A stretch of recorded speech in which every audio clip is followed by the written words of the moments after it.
Hello, everybody. My name is Jared Alexander. Here is my name and today's date, 29 October 2020. I'm going to be dissecting this chicken wing, and here are my notes. Pretty much typed them up. And I'll be going off that. Before I pause this video, here is my chicken wing. So I got all my stuff here, my instruments, and show this stuff here. And did the hand washing, 10% bleach is over by the sink. I'm here in my kitchen. I'm going to pause this video, dissect the chicken to show the synovial joint. Then I'm going to go through the structures of said synovial joint here soon. All right.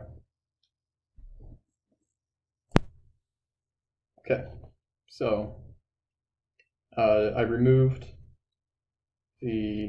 so here's the chicken wing. Removed the fascia from the muscle, and so now I will show parts of the said chicken wing here. This right here is a tendon. Tendon. This is this is a tendon right here that connects this muscle right here to this bone of this chicken's elbow. There is some fluid there, some clear fluid present, and the articular cartilage is on the joint surfaces where they articulate with the other bone, so the bone to bone, which protects it from arthritis, chicken arthritis. Synovial membrane it's very fine, but one of them, it's right about here. I may have already sliced it because there's a lot of fluid coming out. And the articular cartilage is there. So this bone here, big bone, and these two little bones here form the joint. A way to correspond this to human anatomy would be like, here's the humerus, and here are the ulnar and radial. That would be the most similar. And it's a hinge joint, there's some leeway, but I did slice this tendon right here, removed this. So there's some stability. I'm not sure if chickens are able to rotate, supinate or pronate their elbows as humans are. But typically that's how it works. So some definitions of disease that affect the synovial joints. We have rheumatoid arthritis, which is a genetic disorder, and there are other manifestations for that, such as uveitis or iritis as well. Some other things with rheumatoid arthritis, like Crohn's disease and things like that. So there would be other systemic diseases, and treatments with methotrexate helps with that. Osteoarthritis from age, that's just wear and tear. So the cartilage gets removed away, you got bone on bone grinding, and you grow osteophytes, which are just jagged bone edges that just tear away, and it causes a lot of pain and inflammation.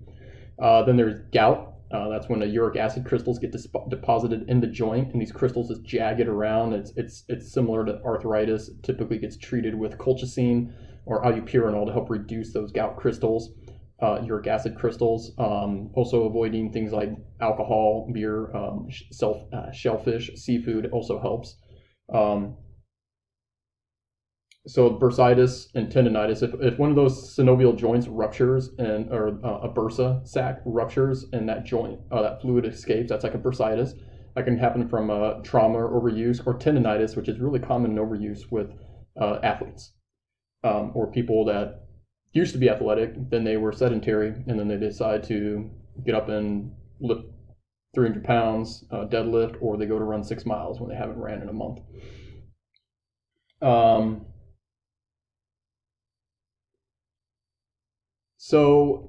And here's the other side, the muscles removed. It's quite similar to the forearm muscles. Fascia's been removed, and you can see each individual muscle here, and you can still make out an artery and vessels. Actually, I did not slice those.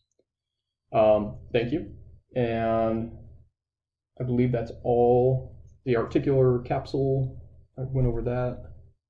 I had to slice into that to expose the cartilage, which is right here. It's that white, semi-soft, not as hard as the bone surface. And I believe that's it. Thank you very much.